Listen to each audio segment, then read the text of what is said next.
friends, welcome back to Food Prep Guide. I just have a quick tip for you today. It is the fastest way to put dried vegetables on your shelf. Fastest way to get shelf-stable vegetables on your shelf without having to buy them at the store.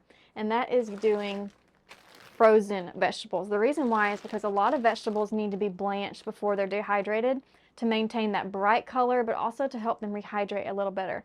But frozen vegetables are already blanched for you. They're already chopped for you. And so if you can catch a really good deal on frozen vegetables, you might want to grab a few bags and throw them on your dehydrator trays. I'm about to show you how easy it is.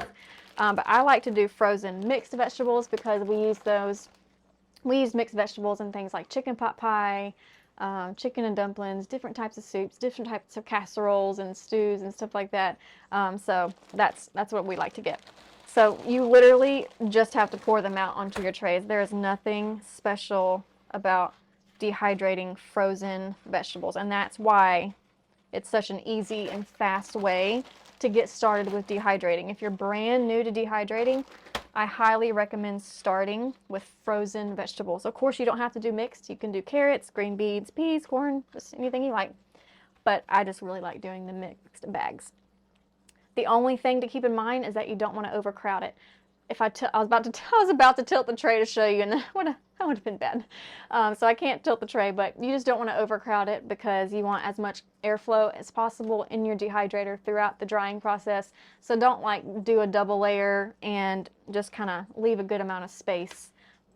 The vegetables are touching for sure. Like, you don't need to be so meticulous that you need to make sure every vegetable isn't touching. Don't do that to yourself. But just try to make sure that they're not overcrowded. Okay, I think this one bag, it's a 2-pound bag.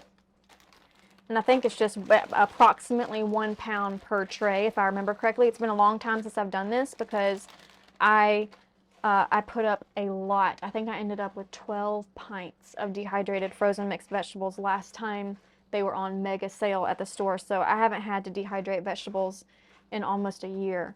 But yeah, it's 1 tray per 1 pound. So 1 pound bag of frozen vegetables, you can estimate that to be 1 tray on your dehydrator tray. So whoops. And I have an Excalibur dehydrator, which is the square trays. So it would probably be different on a rectangular tray.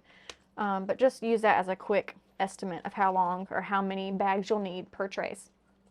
Okay, so after we have laid them out, just into the dehydrator they go. I dehydrate almost everything, but definitely frozen vegetables at 125 degrees Fahrenheit.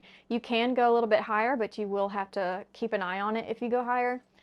Also, another benefit of dehydrating at a lower temperature is that you can preserve more of those nutrients because they're not being exposed to as high of heat in the dehydrator. So I dehydrate almost everything, or at least almost all vegetables, at 125 degrees Fahrenheit. If I were kind of in a rush and needed to get them done faster, I would bump it up to 130 degrees Fahrenheit, but I would not go over 130 degrees Fahrenheit. I'm not in a rush at all, so I'm just doing 125 degrees Fahrenheit, and we're just going to go until it's done. That's going to vary depending on your humidity in the atmosphere at the time that you're dehydrating. But I'm going to estimate probably about 7 hours, but I will check and let you know when we come back how long it took and show you the signs that it is done. So in the dehydrator at 125 degrees Fahrenheit. We'll be back when it's done. Welcome to Food Prep Guide. My name is Jordan. I'm a homeschooling mom to 3, living on 3 beautiful acres with my wonderful husband. A health crisis forced our family to change the way we think about food. Unfortunately, it also put us in financial hardship. Thankfully, the solution to both challenges was the same: to live off the land as much as possible. For us, that means growing a garden, preserving the harvest, raising chickens, and cooking from scratch. It's definitely a family affair. And friends, too. Meet Stacy, researcher, author, and lifelong learner. She entered the world of food preservation in the crazy days of 2020. She joined a gleaning co-op, and a local grocer offered her clearance produce in bulk, and so the adventure began. Together, we're reclaiming the old ways of food stewardship and teaching them to the next generation. If there's one thing you should know about us, it's that we love Jesus and seek to steward His blessings wisely. Our table always has room for one more, so y'all come join us. Okay, it is the next day. So I ended up having a very busy day yesterday, and I do this a lot with dehydrating because a lot of times dehydrating is very hands-off, and so you're able to multitask and do a lot of other things while that's going in the dehydrator. And I tend to do that. I tend to multitask, and then at the end of the day, I'm just exhausted. I don't feel like packaging it all up, or it's the end of the day and it's not quite done, and I'm just gonna let it go overnight, even though it only needs maybe 2 or 3 hours longer. I'm just gonna go ahead and let it go overnight, even though it could be potentially 8, 9 hours. But that's the beauty with dehydrating. You don't have to do it for a set amount of time and then be there right when that time goes off to take it out of the dehydrator, especially if you dehydrate at a lower temperature, like I recommended, 125 degrees Fahrenheit. You're not going to worry about, at that temperature, you're not going to worry about overcooking it or even potentially like burning it in a sense, if you were to go up to those higher temperatures of like 150 degrees. So these are done. So let's talk about the checks for knowing that they're done.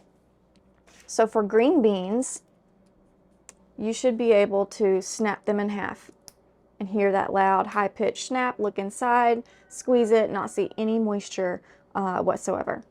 And for peas, you should be able to squeeze them very hard and them not give at all. You can even crush them in your hand, and you can essentially powder it in your hand, and that's done. For corn and carrots, the test is the same.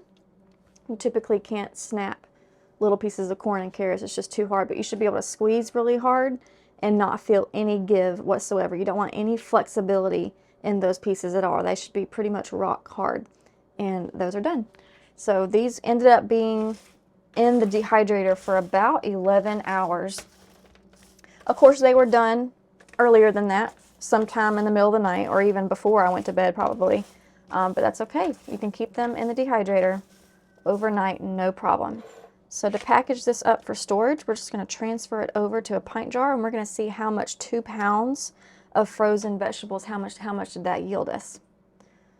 So first tray in, looks like we're going to get just shy of a pint.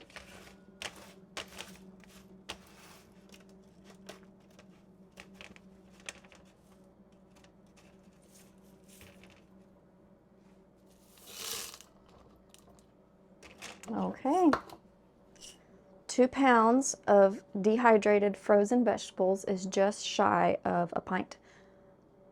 A little bit more than three-fourths of a pint, okay? And then to package this up for long-term storage, we're just gonna vacuum seal it right into the jar. I'm using an imperfect lid that we talked about the other day about reusing canning lids. If you missed that video, go check that one out. This is an imperfect lid, and I mentioned that I will be able to use it to vacuum seal, dehydrated foods just fine. And that's what I'm going to be doing. I'm going to be using my mason jar vacuum sealer attachment. Just pop that right on there. Actually, let's make sure it sets on real good. There we go. And then I'm going to be using the brake bleeder pump option. It's my favorite option because it's lightweight. I can just grab it out of my drawer. I don't have to dig out my big vacuum sealer. We're just going to put the little needle right there in this hole, just in case you've never used this before. Here's what I'm talking about, the little hole right there in the attachment. And then we're just going to pump until the needle stops moving, which is typically around between the 15 and 20 mark.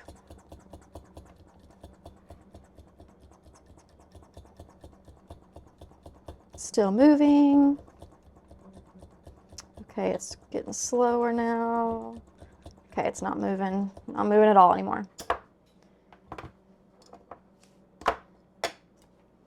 The little button in the center is down.